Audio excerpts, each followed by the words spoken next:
Corner à partir de la gauche au niveau de la surface de réparation des Sillars. Il lâche cette balle. Attention, c'est mauvais. La transversale qui remet quel cafouillage. Et quel but pour et quelle bêtise du gardien Belhani. Incroyable.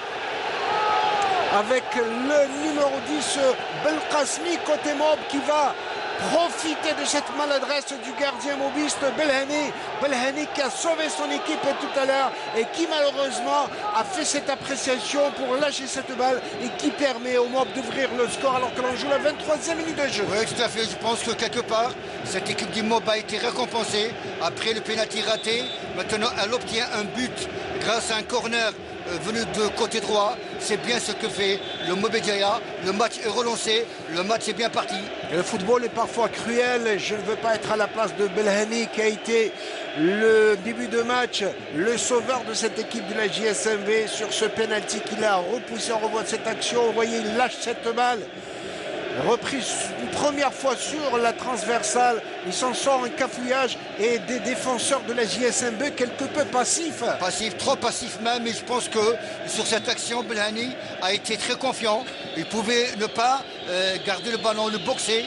C'était encore mieux. Comment il est venu de très loin, Belkacmi, pour fusiller littéralement. Il a fermé les yeux. Et on revoit donc cette balle lâchée reprise une première fois par le numéro 7, Kadri, sur la transversale. La balle qui revient. Les défenseurs de la JSMB qui ont paniqué. Vous ne voyez pas que ce diable de Belkacmi qui vient de très loin. Il ferme les yeux et il va fusiller littéralement le gardien Belhani pour donner l'avantage au mob alors que l'on joue la 23e minute de jeu.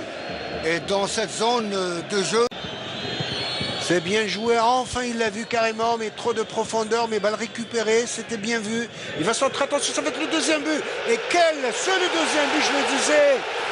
Oh, que c'était bien vu, et le mob qui va encaisser, qui va inscrire ce deuxième but pour enfoncer le clou. Une défense qui a pris de l'eau. Et c'est Noubli, le numéro 21, qui va planter ce deuxième but. Et Noubli qui s'est fait oublier.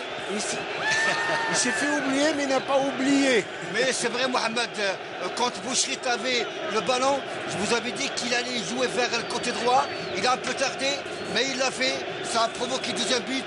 Et je peux vous dire que la messe est dite. Maintenant, le mob est sur un nuage. Avec ce deuxième but marqué par Noubli, elle prend le match en main. Et c'est tant mieux pour cette équipe du mob qui revient très très fort dans la partie. Il va prendre un carton, bien évidemment, mais ça vaut la joie. Il n'a pas pu retenir sa joie sur ce deuxième but inscrit par Noubli, l'ancien attaquant du Derby Tajnant. Il va prendre son carton, il se fait rappeler alors par M. Rorbel. Noubli qui est né à Rouiba. Ouais. En 88, assurément. 29 ans, mais c'est l'âge d'or pour un attaquant. L'âge d'or, oui, tout à fait. C'est un renard aussi. Il a déjà joué à l'MC Alma. Cette belle ouverture que c'était bien vu de la part du numéro 6, Bouchrit. Bien joué, bien décalé. Belhani a touché cette balle, mais pas une bonne prise. Regardez comment il surgit contre Merbah. Et Merbah aurait pu tacler cette balle. Regardez ce centre, Merbah qui arrive en retard, légèrement en retard. Et bien évidemment, Noubli n'a pas oublié de la mettre au fond. Tout à fait, Mohamed. Et là, je pense que Belhani